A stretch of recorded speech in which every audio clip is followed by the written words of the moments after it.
Umabot sa halos 9 milyong deboto ang nakiisa sa itinuturing ngayong pinakamatagal na traslasyon sa kasaysayan ng kapistahan ng Jesus Nazareno. 4 naman ang nasawi at daan-daan ang nasugatan sa loob ng 31 oras na posisyon. Ang detalye sa Agenda Weekend Report ni Leon Bustillos. Pasado alas 10 na ng umaga ngayong Sabado, natapos ang prosesyon ng Traslasyon 2026 nang makapasok ang imahe ng Poong Jesus Nazareno sa Quiapo Church. Umabot ng halos 31 oras ang kabuuang oras na binagtas ng andas at ng mga deboto mula nang magsimula ito noong madaling araw ng Biyernes sa Quirino Grandstand sa Maynila. Ayon sa pagtatala ng simbahan, aabot sa mahigit 9 milyon ang lumahok para masaksihan ang tila pinakamahabang traslasyon prosesyon sa kasaysayan. Kanya-kanyang paraan ng mga deboto para makalapit sa Poong Jesus Nazareno habang umaasang maipapahid ang kanilang mga panyo sa tila banal na imahe. Misto lamang dagat ng mga tao ang mga lansangan ng Maynila mula kahapon, tila hindi napatid ang pananampalataya ng karamihan sa mga deboto. Dahil kahit inabot na ng umaga, hindi bumaba sa 1 milyon ang bilang ng mga taong naghatid ng imahe sa Quiapo Church.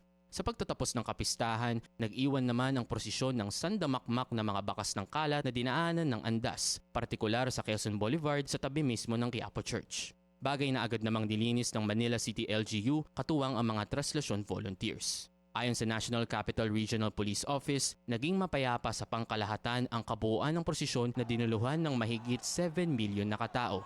Gayunpaman, 4 na individual na pawang nakikiisa sa prosesyon ang naitalang nasawi.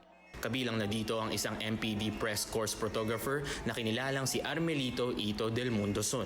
Mahigit kumulang 800 katao rin ang naitalang kinailangang bigyan ng medical attention ng Red Cross. Based on our initial report, may 4 po na casualty and it needs to be confirmed kasi wala pa pong official report. Yung 4 po na yun, kasama na po yung isang nasawi during the pahalik dito sa yung periodista po.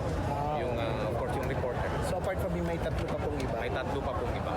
May isang identified tapos yung Ilang mga deboto ang nananawagan sa publiko ukol sa kanilang kaanak na nawawala. Kwento ni Eka Reyes, isinama nila ang kanyang tiyuhin na PWD upang iparanas ang milagrong hatid ng poon ng Jesus Nazareno alinsunod sa pananampalatayang Katolika. Pero nalingat sila sa kaanak at tuluyang nawala. Huling natagpuan ng kanilang kaanak sa Gonzalo Puya Street, suot ang dilaw na damit na may pangalang Asyong na nakasulat dito. If you could help us na agad siyang makita para hindi siya makalayo, that would be enough for us. Thank you. Sa ngayon, patuloy naman ang cleanup drive ng LGU sa mga bakas ng basurang iniwan ng prosesyon sa mga rutang dinaanan nito. Kinilala rin ng Traslasyon 2026 Committee ang katatapos lamang na kapistahan bilang pinakamatagal na prosesyon ng Jesus Nazareno sa kasaysayan ng Simbahang Katolika sa Pilipinas. Para sa Agenda Weekend, Leon Bustillos, Billionaire News Channel.